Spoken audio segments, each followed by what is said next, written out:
Buenas tardes a todos los amigos que cada semana regresan a la sintonía con nuestro espacio Cultivarte desde Centro Visión.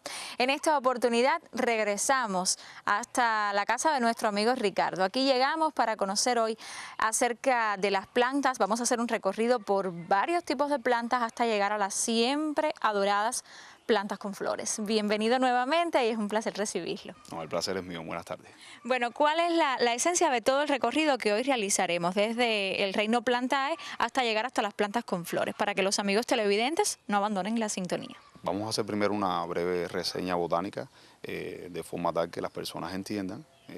No necesita ser un especialista para más o menos entender, y de ahí más o menos cómo fueron evolucionando las plantas hasta llegar a las plantas con flores. Bueno, pues ya lo sabes, una excelente invitación que no se debe perder. Siga junto a nosotros hasta el final de Cultivarte.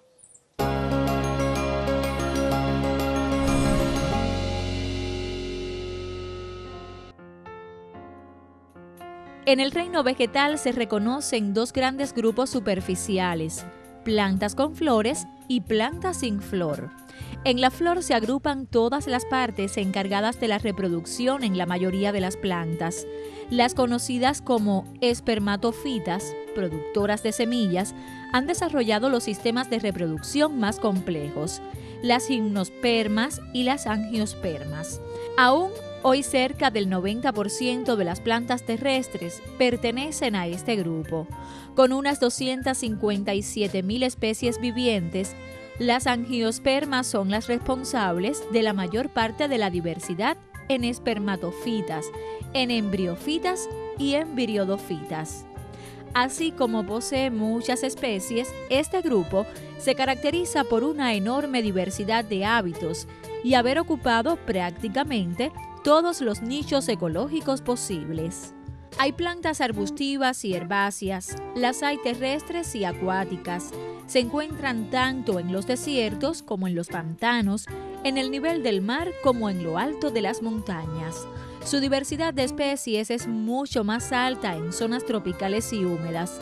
Alrededor del 60% de las especies son de zonas tropicales y un 75% tienen un crecimiento óptimo en climas tropicales. Allí dominan completamente el paisaje y va disminuyendo su número hacia las latitudes altas, llegando a poseer una representación empobrecida en las floras más frías, como la de tundra. Los miembros de este grupo son la fuente de la mayor parte de los alimentos consumidos por el hombre, así como de muchas materias primas y productos naturales.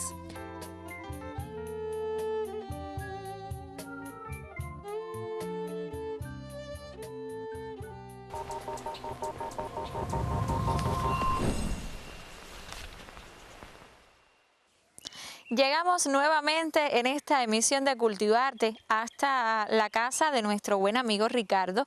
Aquí tiene su proyecto familiar Plantasueños, donde una vez más vamos a conocer acerca del cultivo de las plantas. Hoy estaremos acercándonos al reino Plantae, pero vamos a hablar de especialidades, particularidades dentro de este reino propiamente, y por eso ya le doy la bienvenida y las buenas tardes a Ricardo. ¿Qué tal? Buenas tardes. Exactamente, ¿de qué vamos a conocer? ¿Qué propone conocer en nuestro recorrido de hoy? Bien, hoy vamos a hablar un poco de las plantas con flores, pero para llegar a las plantas con flores tenemos que tener una breve reseña de la parte botánica para que las personas conozcan de lo que son las plantas que llevan flores, que tienen flores, y otras que no tienen flores. Muchas veces la gente se nos acerca en la calle y nos pregunta, ¿ese platicerio echa flores? No, el platicerio es un helecho, y los helechos no echan flores, ¿ves? Por eso es bueno que la gente tenga una noción, y quería hablarle un poco sobre eso. Comenzamos entonces este recorrido por el reino Plantae. ¿Qué es lo primero que vamos a ver hoy? Bien, quería enseñar a la gente una breve base de botánica para que tengan una idea de qué son las plantas con flores que queremos tocar hoy. Pero para saber eso tenemos que tener una idea primero de qué cosa es lo que viene primero, las plantas menos evolucionadas, y entonces vamos a ver.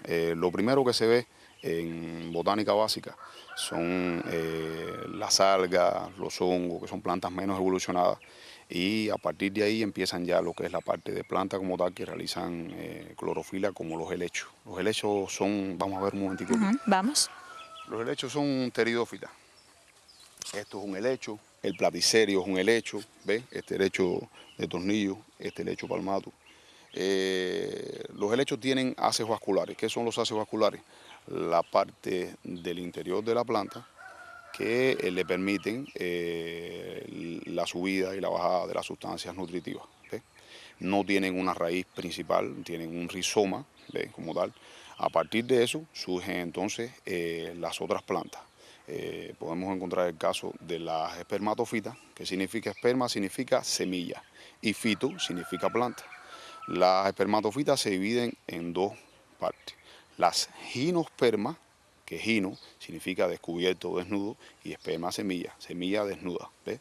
Que las ginospermas podemos encontrar los ejemplares vivos más grandes del reino vegetal, se encuentran ahí, como es el caso de la secoya, como es el caso de las coníferas, o sea, los pinos, y así por el estilo.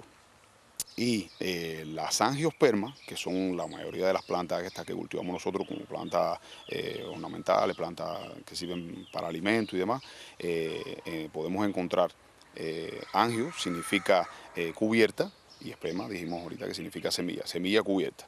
Ahora, dentro de las angiospermas están las monocotiledóneas y las dicotiledóneas. Todo el mundo de muchacho hizo el experimento aquel de la escuela, que era la semillita de frijol y la semillita de maíz. Los frijoles son dicotiledóneas porque cuando abre y germina te echa dos cotiledóneas, que son las dos primeras hojitas esas que tú ves. En el caso del maíz lo que te echa es una pullita para arriba. Las monocotiledóneas, a ver, te voy a enseñar una planta por aquí, por ejemplo, mira la orquídea. Es una monocotiledónea, no es tan típica como monocotiledónea, pero bueno, hay otros tipos de orquídeas como las hepatoglotis que vimos el otro día. Mira esta orquídea aquí, que tienen las hojas en forma alargada, ¿ves? Las nervaduras son largas así. La raíz no es una raíz principal, son raíces fasciculadas, o sea, raíces que se abren.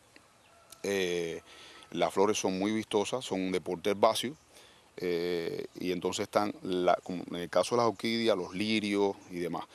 En el caso de las dicotiledóneas podemos encontrar las begonias, toda esta parte que tienen las hojas con nervaduras más ramificadas, ¿ves? ¿Ves? ¿Esta planta cuál es? Ajá, esto es una begonia, podemos encontrar los anthurium, ¿ves? Y así por el estudio. Todas las plantas estas que tienen hoja ancha, como tal, son dicotiledóneas, con nervadura bastante bien definida.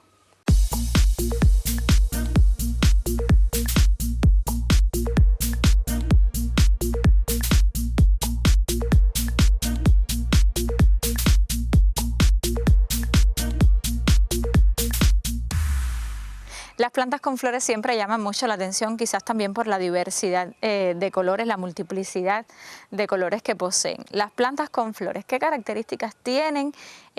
¿Cuáles tenemos aquí para ejemplificarle a los amigos televidentes? Sí, vamos a hablar un poco del adenium. Estas son las rosas del desierto. Hay variantes que son multipétalos, variantes simples, en dependencia en color. Y colores diferentes también. Y colores diferentes también. Queríamos hablar un poco de lo que es la composición de la flor, para que la gente sepa un poco lo que es, como tú sabiendo la estructura de la flor, sabes cómo polinizar la planta, tienes una idea de cómo funciona la cosa. Mira, todas las flores están compuestas por varias partes. Primero, el cáliz, que es esta parte que está aquí abajo. Podemos separar aquí para que la gente lo vea, que es un conjunto de sépalos, parece como una copita, ¿ves? Por eso se llama cáliz. Y la corola, que es un conjunto de pétalos, que pueden encontrarse abiertos o en forma de campanita, como este caso del anthurium. Ahora, cuando dividimos la flor, encontramos, porque las flores son el aparato, en las flores se encuentran los aparatos reproductores de la planta, que puedes encontrarte varios tipos de flores en dependencia del tipo de aparato reproductivo que tengan. Las hay hermafroditas, que tienen los dos órganos, masculino y femenino, y las hay masculina y femenina. En este caso tenemos una hermafrodita. Tenemos, acercar un poquito aquí para ver, la parte del ovario de la planta, ¿ve? Que es el pistilo aquí, y la parte de los granitos de polen que casi no se ven, que son aquí a los lados. Esta es la parte masculina, los granitos de polen y el pistilo. Generalmente, ¿qué se hace? Se toma con un pincelito y se poliniza, ¿ve? En el caso de las orquídeas se hace igual. Se toma el polen y se pone en el ovario de la hembra. Se encuentran en la misma planta. Hay plantas que existen en el reino vegetal, hay plantas que tienen hasta 7 tipos de flores diferentes en la misma planta, en el caso de la fruta bomba y demás. Hay plantas que tienen 1, hay plantas que tienen 2, hay plantas que te abren en dependencia del tipo de planta que es. Te abre la flor macho por la mañana, la flor hembra por la tarde y así. Varía mucho a la hora de tú polinizar la planta. Tú tienes que tener en cuenta el tipo de planta, el tipo de flor para tú poder trabajar con la flor. Vemos que las flores también son muy diversas en formas, pero en cuanto a la estructura esa que acabas de explicar, ¿todas las flores tienen esas mismas partes? Todas las flores tienen las mismas partes, todas las flores. Lo que varía es la modificación de la parte. Todas tienen el cáliz, que es la parte de abajo, el conjunto de sépalos, y la corola, que es el conjunto de pétalos. En dependencia de unas tienen más, otras tienen menos, pero todas se componen de lo mismo.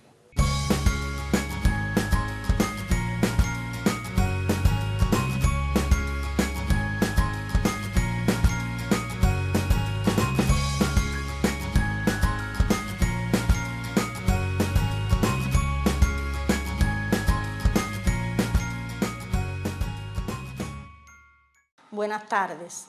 Las plantas y las flores siempre han sido consideradas elementos muy importantes en la decoración del hogar. ¿Qué nos aporta esta decoración con plantas y flores? Bueno, si tienes un lugar de trabajo, te aportan creatividad y te ayudan a crear la armonía suficiente para que desarrolles bien esta actividad laboral.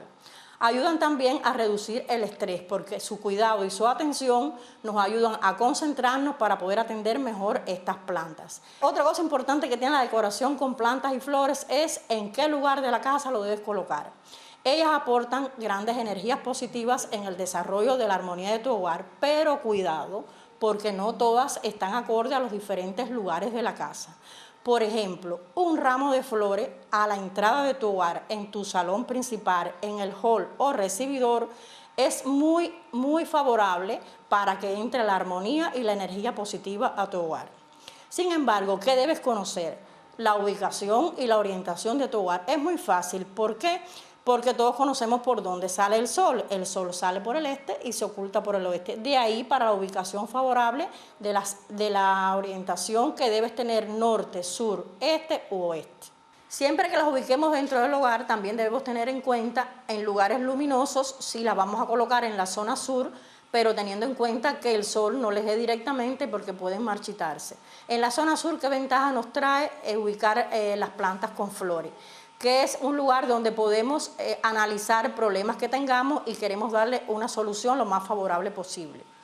En la zona del comedor, lugar donde casi siempre o la mayor parte de las veces se reúne la familia o también nos podemos reunir con los amigos, favorece realmente la condición de desarrollar mejores ambientes para las entradas favorables económicas al hogar y también las relaciones sociales. Siempre teniendo en cuenta que las plantas por sí aportan el elemento madera, que es uno de los 5 elementos favorables en el Feng Shui.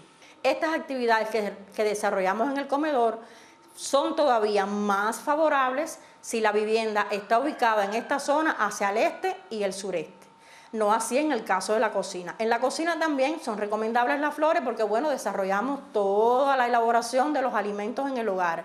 Pero sí tenemos que tener presente que estas flores queden ubicadas bastante lejos de las fuentes de calor porque propiciaría que estas flores se debiliten y se marchiten más rápidamente. Y te recomendamos siempre por el Feng Shui, esta importante ciencia milenaria, que no es recomendable tener flores marchitas ni secas dentro del hogar, porque toda la energía positiva que has logrado atraer con su decoración se puede revertir y crearte un ambiente hóspito y de malas relaciones personales. Esperamos que esta sección te haya sido muy instructiva para la decoración con flores en tu hogar. Nos vemos el próximo martes con otra información también interesante para ti.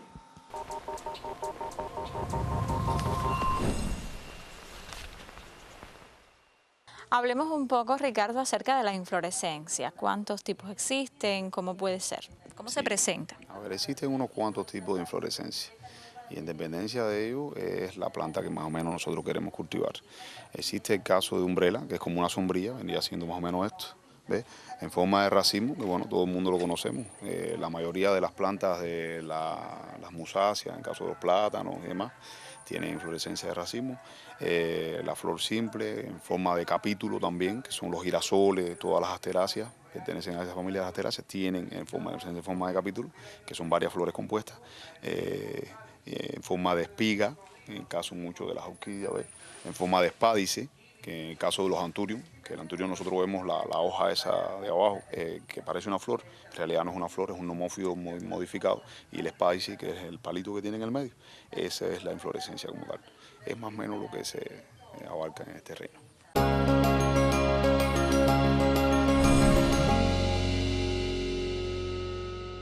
En Cultivarte recibimos a nuestra amiga Marixa, siempre con consejos que debemos tener en cuenta a la hora de cultivar. Buenas tardes, amigos televidentes. Hoy nos encontramos acá en este patio tan bonito para hablar sobre las plantas con flores, las conocidas como angiospermas. Estas plantas, como su nombre bien dice, tienen ya verdaderas flores con todos sus verticilos florales. Y existen plantas y flores que van a ser desde solitarias, por ejemplo, en el caso de las orquídeas, que son flores solitarias, o las esneriáceas, por ejemplo, que ustedes ven que son flores solitarias, o algunas que también están en forma de espigas o cimas. Las hay sencillas y las hay también dobles. Algo que es importante, y estamos precisamente en un lugar donde ustedes ven que es un lugar que está protegido, tiene todo un cobertor, tiene todas estas paredes que impiden que haya corrientes fuertes de aire, y entonces aquí se ubicarían las plantas de interior, y ellas también son plantas que tienen flores. Por ejemplo, en el caso de las begonias, que en este caso no están florecidas, aquí sí hay una pequeñita, pero bueno, que se puede ver la florecita. Y también en el caso de las esneriáceas, los espatifilus, que bueno, en este momento no están florecidos, pero que tienen flores muy vistosas. También los anturios, en este caso el andriano, que tiene diferentes colores, desde blanco, rosado, rojo. Y este es una flor con una cala, que también se le dice cala o flor de Jorge Tadeo. Es una planta también de interior. Como vemos, las plantas de interior tienen cuidados muy específicos en el momento preciso de la floración. Por ejemplo, en el caso de las esneriáceas y de las begonias, no podemos hacer, por ejemplo, a la hora de regar, riegos en el follaje de las plantas. Por ejemplo, aquí las hojas, como ustedes podrán ver, son hojas tomentosas, es decir, que tienen pelitos, y entonces no es conveniente hacer aplicaciones en las hojas. En este caso, se haría, por ejemplo, en la zona del sustrato. Incluso aquí estamos aplicando una pequeña cantidad de agua, pero podemos hacer un riego de moderado para que ellas en este momento, que tienen altos requerimientos de humedad, y por ejemplo, en el caso de los anturios, sí, recomendaríamos hacerlo ya a todo nivel de follaje, porque aquí no le haría ningún efecto. Y como ustedes ven, algunas tienen ya algunas partículas de polvo que podemos también limpiar. En un momento dado, humedecemos un paño solo con agua limpia, porque hay personas que utilizan otras sustancias como cervezas y demás, aceite, pero no debe ser, ¿ves? Una hoja bien limpia, quedan brillantes. Esto generalmente es muy útil también para, ven ustedes la suciedad que tenía la hoja. Esto no permite que los estomas, disculpen, la planta pueda transpirar o respirar adecuadamente y puede incluso no realizar bien la fotosíntesis. Miren ustedes el paño, que lo trajimos blanco con toda la intención para que ustedes vean la cantidad de polvo que albergan estas plantas y vean la diferencia de esta planta que ya está limpia a esta, por ejemplo, que ya no lo está. Pasa también que el riego en ocasiones es con agua de mala calidad o aguas duras o pesadas que tienen sales, como en el caso de oxalato de calcio. Podemos a esta agua agregarle unas goticas de lejía y entonces limpiarla en este caso con esas goticas de lejía para quitar esa mancha que se hace cuando se riega con agua de pozo o que tengan fuentes de calcio en su nacimiento.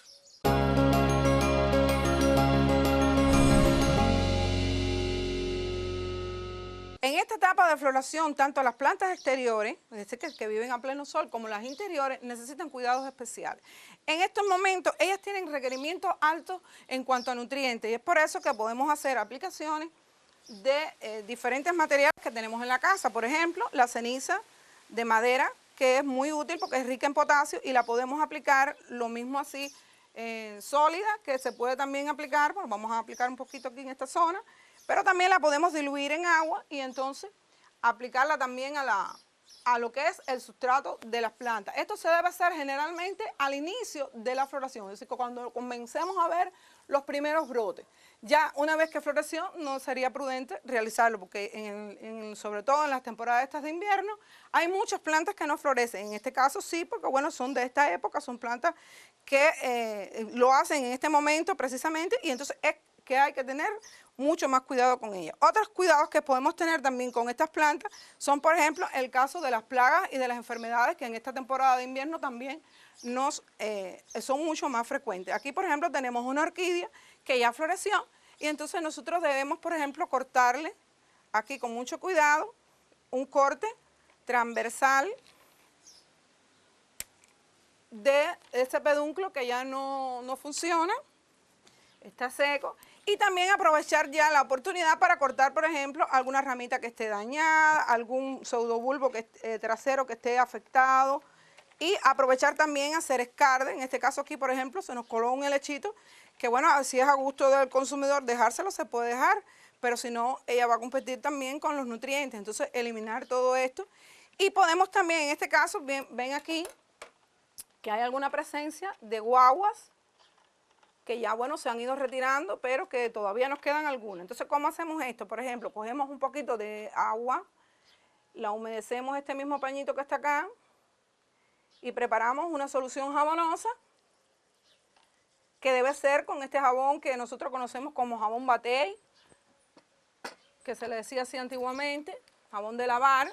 Y entonces vamos con el paño eliminando todas estas costricas que tiene, que son en este caso las escamas de un insecto que se nombra guagua y que en este tiempo, en la parte de la sequía, pues ellas se van a incrementar mucho más porque las humedades, pues al bajar, ellas se desarrollan. Y es por eso que también debemos mantener una alta humedad en esta temporada.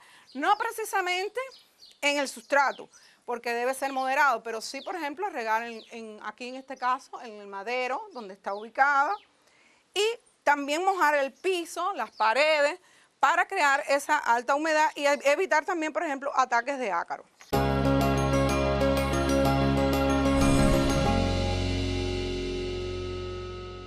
Es conveniente en esta época del año, casualmente en días pasados, el día 2 de febrero, se celebra en Cuba y en muchas partes del mundo el Día de la Candelaria y generalmente en estos días las personas realizan podas en la casa y se hacen limpiezas en los jardines. Nosotros queríamos aprovechar la oportunidad que teníamos aquí un rosal para mostrarles a ustedes qué forma es la adecuada para hacer las podas. Por ejemplo, en el caso de esta rosa que ya floreció, ya terminó su floración, nosotros ya es una flor seca, entonces se debe cortar.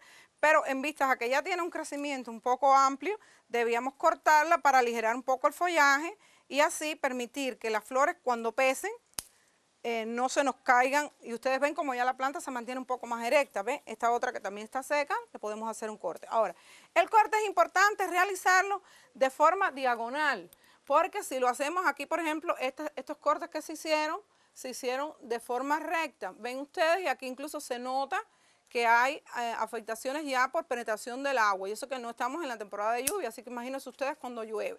Entonces hay que hacerlo lo más cercano a una yema para que brote y tratar de dejar estos espacios porque si no entonces se van a introducir por ahí hongos o otros microorganismos que pueden afectar a la planta. Entonces esto nos permite aligerar un poco lo que es el follaje y el peso de la planta y así la planta, por ejemplo, miren este vástago que salió desde acá, qué tamaño, y ustedes podrán observar qué floración más profusa trae. Miren qué cantidad de botones, así que es conveniente tenerlo en este caso, así, miren ustedes qué bonito, bien ramificado, bien llenito, y si se hizo el corte, eso fue lo que provocó que estas plantas se desarrollaran. En este caso, esta de aquí no, porque bueno, ya tiene ya los brotes de flores, pero estas de por acá que son mucho más viejas sí se pueden recortar.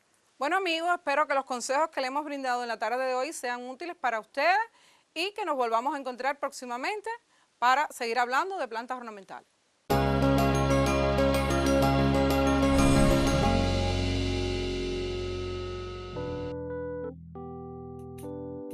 ¿Alguna vez te has puesto a pensar qué pasaría si se extinguieran las plantas?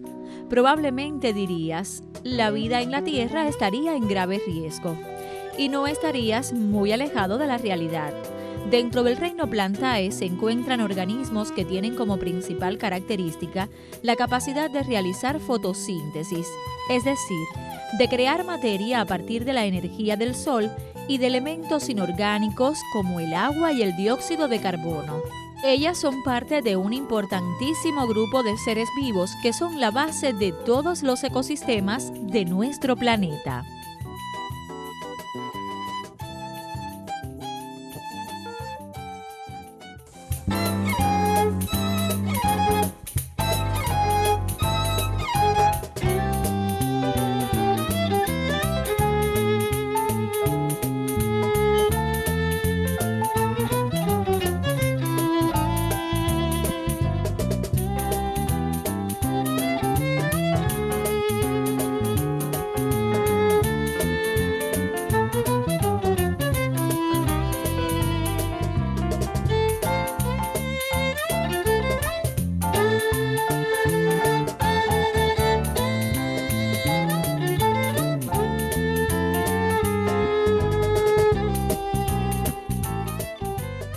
Llegamos al final de nuestro espacio Cultivarte en esta emisión y agradecemos una vez más a Ricardo por habernos acogido en su proyecto Plantasueños.